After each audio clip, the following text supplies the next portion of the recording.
जो कहानी मैं आज आपको सुनाने जा रहा हूं वो किसी किताब से उठाई हुई नहीं है। ये एक ऐसी घटना है जो हमारे ही इलाके में हुई थी। और उस रात के बाद मेरे लिए कभी कोई लाल धागा, कोई काला कपड़ा या दहलीज पर रखा हुआ अजीब सा बंडल साधारण नहीं रहा। क्योंकि कुछ चीजें डराने के लिए नहीं रखी जाती, वे इंसान की हिम्मत तोड़ने के लिए रखी जाती हैं। घर के बाहर मिला बंडल। रात के करीब 10:30 बजे थे। बारिश अभी अभी थमी थी। गली में मिट्टी की गीली गंध फैली हुई थी। हम तीनों घर लौटे थे, मैं, मेरी माँ और मेरा छोटा भाई। जैसे ही माँ ने दरवाज़ा खोला, वो अचानक रुक गईं। दहलीज के ठीक सामने एक काला कपड़ा रखा था। उस पर लाल धागा कई बार लपेटा हुआ था। पास में नींबू के टुकड़े, लाल मिर्च और थोड़ी सी राख पड़ी थी। छोटा भाई डरते हुए बोला, माँ, ये क्या है? मैंने कहा, कोई बेवकूफ़ी होगी, फेंक दो। माँ का चेहरा उतर गया। वो बहुत धीमे स्वर में बोली, इसे हाथ मत लगाना। मैंने उनकी बात को हल्के में लिया, पैर से थोड़ा सा धक्का दिया और उसी पल घर की लाइट चली गई। पूरा घर अंधेरे में डूब गया और उस अंधेरे में मुझे साफ महसूस हुआ कि दहलीज के बाहर कोई खड़ा है। पहली रात हमने मोमबत्ती जलाई। माँ ने अंदर से दरवाज़ा बंद कर लिया, लेकिन रात भर घर में अजीब आवाज़ें आती रहीं। कभी छत पर हल्की सी चाल, कभी रसोई में बर्तनों के टकराने जैसी आवाज़, और कभी ऐसा लगता जैसे कोई हमारे नाम धीरे धीरे पुकार रहा हो। छोटा भाई डरकर मेरे पास आ गया। उसकी आवाज़ कांप रही थी, भैया, कोई बाहर घूम रहा है। मैंने खिड़की से देखा, गली खाली थी। फिर भी सामने वाले पेड़ के पास एक काला साया कुछ सेकंड के लिए हिला। मैंने दोबारा देखा, वहां कोई नहीं था। रात के करीब 2 बजे मुख्य दरवाजे पर 3 धीमी चोट हुई। ठक ठक ठक। माँ ने आंखें बंद कर लीं। भाई रोने लगा। मैंने हिम्मत करके पूछा, कौन है?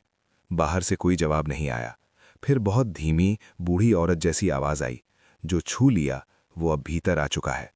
मैंने झट से दरवाजा खोला। बाहर कोई नहीं था, लेकिन सुबह वही माँ ने काला चाय तक कपड़ा नहीं अब बनाई। दहलीज के वो अंदर बस चुप पड़ा था। बैठी रहीं। उनकी आंखों में रात भर की नींद की कमी भी थी और डर भी। थोड़ी देर बाद वो रो पड़ी। हमने बहुत पूछा, तब उन्होंने सच बताया। कई साल पहले जब हम इस घर में नहीं रहते थे, तब यहां एक दूसरा परिवार रहता था। उनकी बड़ी बेटी एक दिन अचानक बीमार पड़ी और कुछ ही दिनों में मर गई।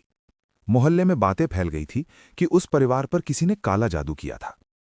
माँ ने धीरे धीरे कहा, उस घर को खाली करने से पहले भी इसी तरह का बंडल दरवाजे पर मिला था। मैंने पूछा, फिर आपने कभी बताया क्यों नहीं? माँ की आंखें और भर आईं। क्योंकि तुम्हारे पिता ने तब भी हंसकर उसे पैर से हटा दिया था।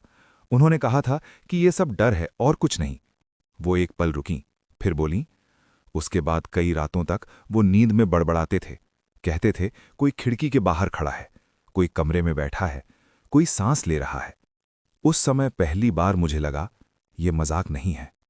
दोपहर को माँ हमें पड़ोस वाली बुआ के घर ले गईं। वो बहुत बूढ़ी थीं। घर के पुराने किस्से वही जानती थीं। हमने सब कुछ बताया। वो चुपचाप सुनती रहीं। फिर बोली, हर चीज आत्मा नहीं होती। कभी कभी इंसान खुद डर बनाता है, और कभी कभी कोई ऐसा होता है जो सिर्फ डर फैलाना चाहता है। मैंने पूछा, क्या ये काला जादू है? वो बोली, नाम कोई भी हो सकता है, मकसद एक ही होता है, सामने वाले का मन तोड़ना।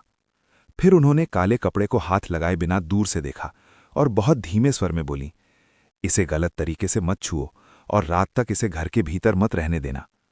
उन्होंने नमक, पानी और नींबू से दरवाजे के बाहर एक घेरा बनाया।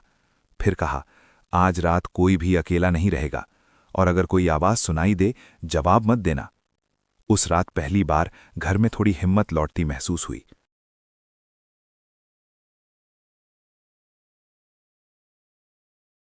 इस बार घर पहले से भी ज्यादा शांत था।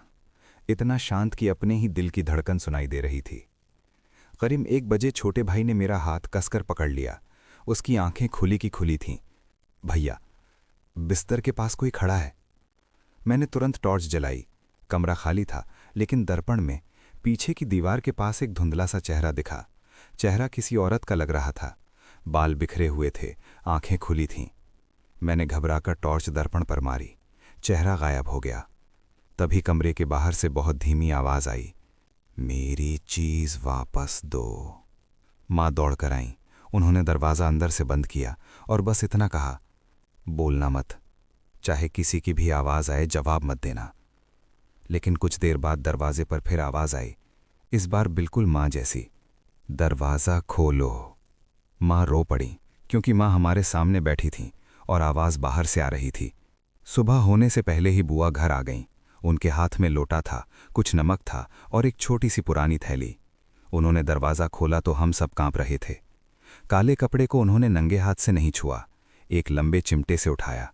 जैसे ही कपड़ा उठा, उसके नीचे एक पुरानी तस्वीर निकली, एक औरत की तस्वीर। चेहरा आधा जला हुआ था। पीछे काले पेन से लिखा था, इसे यहां से निकाल दो। माँ ने तस्वीर देखते ही मुंह पर हाथ रख लिया। तभी बुआ ने कहा, ये डर दिखाने का तरीका है, और जिसने रखा है वो चाहता है कि तुम रात भर चैन से न सो सको। फिर उन्होंने कपड़े को घर से बहुत दूर खेत के पास ले जाकर जलवा दिया। कहा कि कोई उसे छुए नहीं। उसके बाद दरवाजे पर फिर से नमक छिड़का गया और घर के भीतर एक छोटा सा साफ पानी का कलश रखा गया। धीरे धीरे घर का माहौल बदलने लगा। उस रात कोई आवाज नहीं आई, कोई दस्तक नहीं हुई, कोई साया नहीं दिखा। पहली बार हम तीनों पूरी नींद सोए।